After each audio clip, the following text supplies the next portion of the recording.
नमस्कार, मी सविता तोत्रे. मैत्रिणींनो, आता संध्याकाळचे 5:30 वाजले तर आणि मी एक साडी ब्लाऊज इथं रेडी केलाय. तर म्हणजे दुसरे ब्लाऊज आहेत ते पण कटिंग करून ठेवले तर त्याच्यामुळे मला वेळ गेला आणि ते पण काठापदराच्या साडीवरचेच ब्लाऊज येतं कटिंग करून ठेवले तर. आणि एक ब्लाऊज येतो कटिंग स्टिचिंग केलाय. तर बऱ्याच ताईंच्या कमेंट होत्या की ताई आमचा प्रिन्सेस कट ब्लाऊज येतो आम्ही डायरेक्ट कटिंग केला किंवा पेपर कटिंग तयार केली. तर काही जणींना सगळ्याच प्रॉब्लेम येत नाही, पण काही ताईंना असा प्रॉब्लेम येतो की ब्लाऊज कस्टमरचा असू द्या किंवा स्वतःचा असू द्या, ब्लाऊज शिवल्यानंतर पुढचा भाग आहे ना तो कमी पडतो, म्हणजे पुढची उंची कमी पडते आणि बॅक साईडची ती बरोबर असते. तर अशा वेळी काय करायचं, तर आता मी जो ब्लाऊज कटिंग स्टिचिंग केलेला आहे तो पण सेम तसाच होता. म्हणजे कस्टमरला बघितल्यानंतर आपल्याला लक्षात आलं पाहिजे की यांना हा पुढचा भाग वाढवण्याची गरज आहे, तो कसा वाढवायचा काय वाढवायचा त्याच्यावरती मी डिटेल एक व्हिडिओ करेन. पण आता मी याच्यामध्ये काय बदल केलाय ते तुम्हाला सगळं सांगणार आहे. म्हणजे प्रत्येक व्हिडिओमध्ये मी काही ना काही टिप्स सांगत असते. व्हिडिओ लास्टपर्यंत बघत जा. गरजू मैत्रिणी आहेत त्यांना शेअर करत जा. याच्यासाठी शेअर करा बोलते. तर मैत्रिणींनो, हे बघा खूप सुंदर साडी आहे आणि मस्त याला गोंडे वगैरे येतं. सुंदर साडी आहे. आता बघा मी तुम्हाला उलट्या साईडने दाखवते. आता ही सुईची बाजू खूप सुंदर छान अशी काठापदराची साडी आहे. मस्त गोंडे आहे त्याला. याच्यामध्ये सेम ब्लाऊज होता. पण झालं असं की कधी कधी असं होतं की ज्या ताई आहेत त्यांच्या मुली त्यांच्या बरोबरीच्या झाल्या आता. तर म्हणजे मुली मोठ्या येतात, मग त्यांचे काही फंक्शन असतात किंवा त्यांना कॉलेजला साडी ब्लाऊज घालायचं असतं. मग काय होतं, काही ताई येतात त्यांना त्यांच्या मुलीचं ब्लाऊज येतं किंवा मुलीचं आईला येतं. पण काही ताई अशा आहेत की त्यांच्या मुलीचं ब्लाऊज त्यांना येत नाही मुलीला शिवलं तर, आणि आईला शिवलं तर आईचं ब्लाऊज मुलीला येत नाही. म्हणजे आईची तब्येत जास्त असते, मुलगी एकदम बारीक असते, मग त्यावेळेस असे प्रॉब्लेम येतात. कधी कधी मुलीची तब्येत जास्त असते, आई बारीक असते, अशा वेळेस प्रॉब्लेम येतात. काही वेळेस आई मुलगी सेम असते त्याच्यामुळे काही प्रॉब्लेम येत नाही. थोडाफार असेल तर फिटिंग करून घालता येतो लूज असल्यानंतर, किंवा टाईट होत असेल तर लूज करता येतो शिलाई काढून. तर काही वेळेस नाही, काहीच करता येत नाही. त्याच्यासाठी आता बघा ह्या साडीवरचा ब्लाऊज आहे तो शिवला मुलीने, आणि मग आईची पंचायत झाली. तर आईने काय केलं की आता मी याच्यावरती कोणता ब्लाऊज घालू, तर त्यांनी माझ्याकडे साधा ब्लाऊज पीस आणला होता. साधा सिंपल, जो बिना शायनिंग वाला. तर तो पण माझ्याकडे आहे, तुम्हाला दाखवते. पण मी त्यांना सजेशन दिलं, म्हणलं एवढ्या भारी साडीवर तुम्ही ब्लाऊज घालणार तो व्यवस्थित पण दिसला पाहिजे.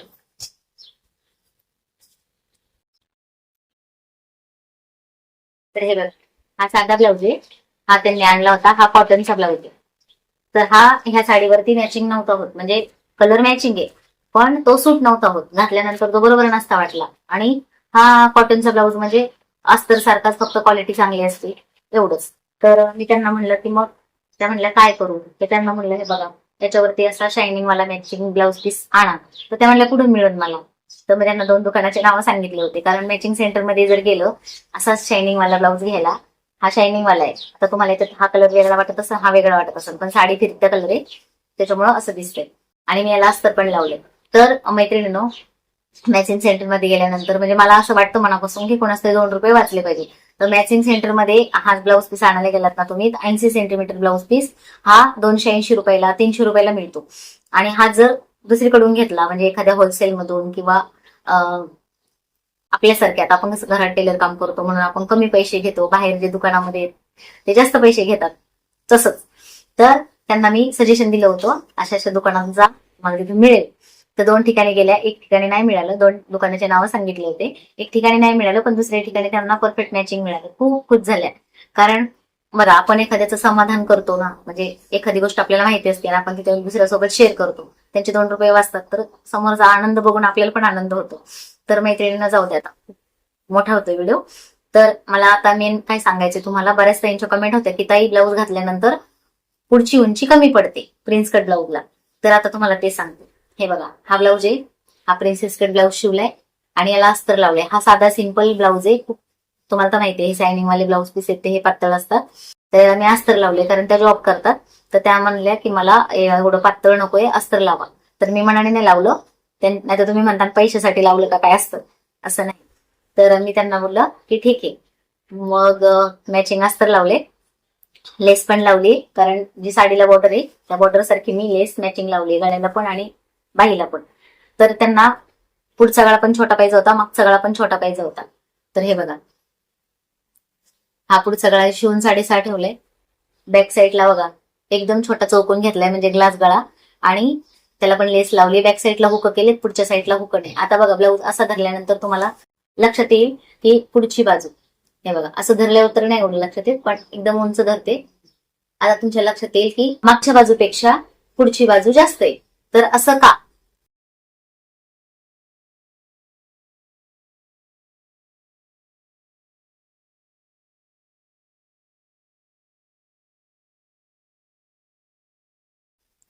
तर मैत्रिणींनो, असा प्रॉब्लेम का येतो? कारण ज्या ताईंना छातीचा भाग जास्त आहे त्यांच्याकडनं काय होतं, हात वर केल्यानंतर किंवा ब्लाऊज घातल्यानंतर पुढचा भाग कमी पडतो. प्रिन्स कट ब्लाऊज घातल्यानंतर, मग तो क्रॉस पट्टीवाला असू द्या किंवा डायरेक्ट प्रिन्स कट ब्लाऊज असू द्या, तर असं होतं. तर त्यावेळेस पुढचा भाग मागच्या भागापेक्षा पुढचा भाग 2 इंच जास्त घ्यायचा इथलच्या बाजूला, आणि इकडे आहे ना तो तेवढाच ठेवायचा. थोडस अर्धा पाऊण इंच इकडे जास्त घ्यायचं, पण पुढे 2 इंच जास्त ठेवायचं. जर पुढच्या बाजूला हुक असतील तर काही प्रॉब्लेम नाही, मागच्या बाजूला हुक असतील तरी काही प्रॉब्लेम नाही. आता याच्यामध्ये मी तसंच केलं, back side front side same cutting केली, म्हणजे आखून घेतलं, आणि पुढचा भाग ज्यावेळेस कटिंग करायचं त्यावेळेस पाठीमागची जेवढी उंची त्याच्यामध्ये आपण जे एक्स्ट्रा घेतो शिलाईसाठी तेवढं ठेवलं, आणि पुढच्या भागामध्ये तुम्हाला माहिती मी 4 पदर करते आणि डायरेक्ट कटिंग करते, पण पुढच्या बाजूला 2 इंच एक्स्ट्रा वाढवून घेतलं आणि कटिंग केलं. त्याच्यामुळे शिवून बघा, पुढचा भाग आहे तो मध्येच जास्त दिसतोय तुम्हाला, आणि ब्लाऊज खूप सुंदर बसतो, काही प्रॉब्लेम येत नाही, खूप छान. आता मी ना याची टाचणी काढते आणि तुम्हाला दाखवते. याला इस्त्री केलेली नाही तरी फिनिशिंग बघा. मेन काय, ब्लाऊज शिवण्यावर आहे, फिनिशिंग व्यवस्थित आली पाहिजे. अजून मला इस्त्री वगैरे केली नाही, हुकलूक केले नाही, पण ब्लाऊज अस्तर लावून खूप सुंदर झालाय. आणि जसं मी तुम्हाला अगोदरच्या एका व्हिडिओमध्ये दाखवलं होतं की आतल्या बाजूला अशा चुने टाकायचे, चुने टाकल्याने आपण जी पट्टी लावतो ती पट्टी, म्हणजे तुम्ही लेस लावा किंवा हात शिलाई करा, तर ही पट्टी चुने टाकल्यानंतर फिनिशिंग छान येते गळ्याची, म्हणजे गोलगरीत गळा, ज्या ताईंचा गोल गळा येत नाही ना, अगोदरच्या व्हिडिओमध्ये पण सांगितलंय बघा, एकदम छान. आणि ही जी लेस लावलेली ती पलटी वगैरे अजिबात होत नाही. तर पुढच्या बाजूला 2 इंच एक्स्ट्रा घ्यायचंय. आणि ज्या ताई आहेत त्यांना आता बोललेलं कळत असेल त्यांच्यासाठी ठीक आहे, पण ज्या ताईंना कळालं नाही, म्हणजे मी आता जे व्हिडिओमध्ये सांगितलं ते कळालं नाही, तर त्यांनी कमेंट करा. ज्यांना कळालं नाही त्यांनी, मी त्याच्यावरती एक एक्स्ट्रा व्हिडिओ बनवीन, म्हणजे नेक्स्ट व्हिडिओमध्ये तुम्हाला मी सांगेल, त्याच्यावर व्हिडिओ बनवीन आणि तुम्हाला दाखवेन की कसं कटिंग करायचं ते. तर आता ना मी तुम्हाला हे ब्लाऊज ना घालून दाखवते, घालून, म्हणजे आता हे माझ्या साईजचं नाही, हाईट पण जास्त आहे, 14 इंच उंची पूर्ण शिवून, आणि बाईची उंची ती शिवून 11:15 आहे पण. आणि हा ब्लाऊज आहे तो 40 साईजचा आहे, पण एक दाखवते तुम्हाला कसा बसतोय. गळा बघा, आणि ह्या ब्लाऊजला मी नॉट नसती लावली ना तरी शोल्डर उतरणार नाही याची गॅरंटी. तर गळा बघा, खूप सुंदर बसलं, फिनिशिंग बघा. आणि असं वाटत पण नाही की हा साधा ब्लाऊज आहे. कोणी पण बोलन की हा ब्लाऊज याच्यावरच आहे, साडीवरच आहे. तर हा ब्लाऊज कसा वाटला तुम्हाला कमेंट करून सांगा. आणि तुम्हाला जे मी आता टिप्स सांगितल्यात त्या जर लक्षात नसल्या आल्या तर कमेंट करून सांगा, त्याच्यावरती मी व्हिडिओ बनवीन स्पेशल. तर टेन्शन घेऊ नका, आणि इथून पुढे आता व्हिडिओ येत जातील. तर मैत्रिणींनो, झालं असं की काही कामानिमित्त, काही कामं असल्यामुळं मला व्हिडिओ बनवता आले नाहीत, टाकता आले नाहीत. काही काही त्यांचे ऑर्डर आहेत, काही पैसे घेतलेले आहेत मी काही ताईंचे, म्हणजे साडे ब्लाऊज म्हणा त्याच्या ऑर्डर त्या पण बाकी येतात. आणि ज्या ताईंचे मी पेपर पॅटर्न आहेत त्यांचे पण पैसे घेतलेले येतं, त्यांच्या ऑर्डर घेतलेले येतात, त्या पण माझ्याकडून कंप्लेंट झाल्या नाहीत काही कारणामुळं, आजारपणामुळं. तर तुम्ही म्हणता नेहमीच यांचं आजारपण सांगतात प्रत्येक व्हिडिओमध्ये, तर नाही, आधीचा व्हिडिओ मी जो अपलोड केला त्याच्यामध्ये तब्येत बरी आहे हे सांगण्यासाठी केलं होतं, कारण बऱ्याच त्यांच्या कमेंट येत होत्या. आणि आता एकदम ओके, तर आता मी कामाला सुरुवात केली आहे. अगोदरच्या व्हिडिओमध्ये मी तुम्हाला सांगितलं का आता मला बरं वाटतंय, मी व्हिडिओला सुरुवात केली. तर आता इथून पुढे तुम्हाला मोठे व्हिडिओ बघायला मिळतील.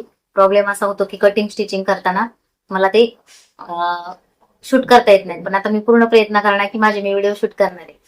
तर मैत्रिणींनो, एक मिनिट कॉल येतो. तर मैत्रिणींनो, हा ब्लाऊज कसा वाटला कमेंट करून मला नक्की सांगा. ही आयडिया कशी वाटली ती पण मला कमेंट करून सांगा. आणि ज्या ताईंनी मला पॅटर्नचे पैसे पाठवलेले येतं, पे केलेले येतं, पण काही कारणामुळे पॅटर्न देता आले नाही, जसं तुम्हाला मी अगोदरच्या व्हिडिओमध्ये सांगितलेले, प्रत्येक व्हिडिओमध्ये सांगायची गरज नाही. काही ताईंना मी रिप्लाय पण दिलाय मेसेजला, त्यांनी व्हॉट्सअपला मेसेज केले त्यांना रिप्लाय पण दिलाय. तर आता मी सुरुवात केलेली आहे पॅटर्न पण द्यायला. आणि ज्या ताईंचे मी पैसे घेतलेले त्यांची पॅटर्न अगोदर करणार आहे. ज्या ताईंचे पैसे पेमेंट आलेलं नाहीये त्यांनी मला फक्त जे पाठवलेलं आहे ऍड्रेस म्हणा किंवा मेजरमेंट म्हणा, त्यांची पॅटर्न तयार करणार आहे.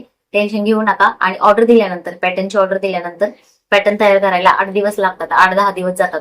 कारण बघा, तुमच्या अगोदर दुसऱ्यांची पण मी ऑर्डर घेतलेली असते, तर ते आधी मला करणं गरजेचं आहे. ज्या ताईंनी मला पैसे अगोदर पे केले तर त्यांची ऑर्डर अगोदर केली जाते, म्हणजे दिली जाते. माझ्याकडे पॅटर्न कटिंग केलेले नसतात, मी ऑर्डरनुसार कटिंग करून देते. तर माझ्याकडे ब्लाऊज पण भरपूर असतात, कारण माझे ब्लाऊज पण झाले पाहिजेत. कस्टमर पण माझा नाराज नको व्हायला, कारण खूप वर्षाचा विश्वास आहे, खूप वर्षापासून माझ्याकडे ब्लाऊज शिवतात. तर त्याच्यासाठी काही ताईंचे माझ्याकडे 6-6 महिने, वर्ष ब्लाऊज असतात. तर त्यांचे पण ब्लाऊज मला द्यायचे असतात. कारण तुम्हाला तर माहिती आहे, सगळं ऍडजस्ट करायचं म्हणजे सोपं नाहीये. तर मैत्रिणींनो, नाराज होऊ नका, टेन्शन घेऊ नका. तुमचे ब्लाऊज पण तुम्हाला मिळतील आणि तुमचे पॅटर्न पण तुम्हाला मिळतील. ज्या ताईंचे पैसे मी अगोदर घेतलेले त्यांचे मी आधी पॅटर्न तयार करून देणार आहे. आणि त्याच्यानंतर ज्या ताईंनी मला आता म्हणजे ज्या ताईंचे मी पैसे घेतले त्याच्यानंतर ज्यांची मला ऑर्डर पडलेले येतात, तर त्यांची पॅटर्न आहेत ते ह्या ताईंची पॅटर्न दिल्याच्या नंतर तुमची पॅटर्न दिली जाते. तर टेन्शन घेऊ नका, थोडं मला वेळ देत जा. आणि कॉल केल्या किंवा मेसेज केल्या व्हॉट्सअपला असं म्हणू नका की ताई मला कधी पॅटर्न मिळतील, लगेच द्या ना, मला 2 दिवसात द्या, 3 दिवसात द्या. तर शक्य नाही, ते 8-10 दिवस तुम्हाला थांबायला लागेल, त्याच्यानंतर पॅटर्न मिळतील. आणि हे बघा, सगळं तुमच्या समोर आहे, चोरून लपून काहीच नाही. जे तुमच्यापासून मी काहीच लपवत नाही, जे आहे ते रिअल दाखवते. तर मैत्रिणींनो, आजचा व्हिडिओ कसा वाटला कमेंट करून नक्की सांगा. भेटूया अशाच नेक्स्ट व्हिडिओमध्ये. तोपर्यंत स्वतःची काळजी घ्या. चला.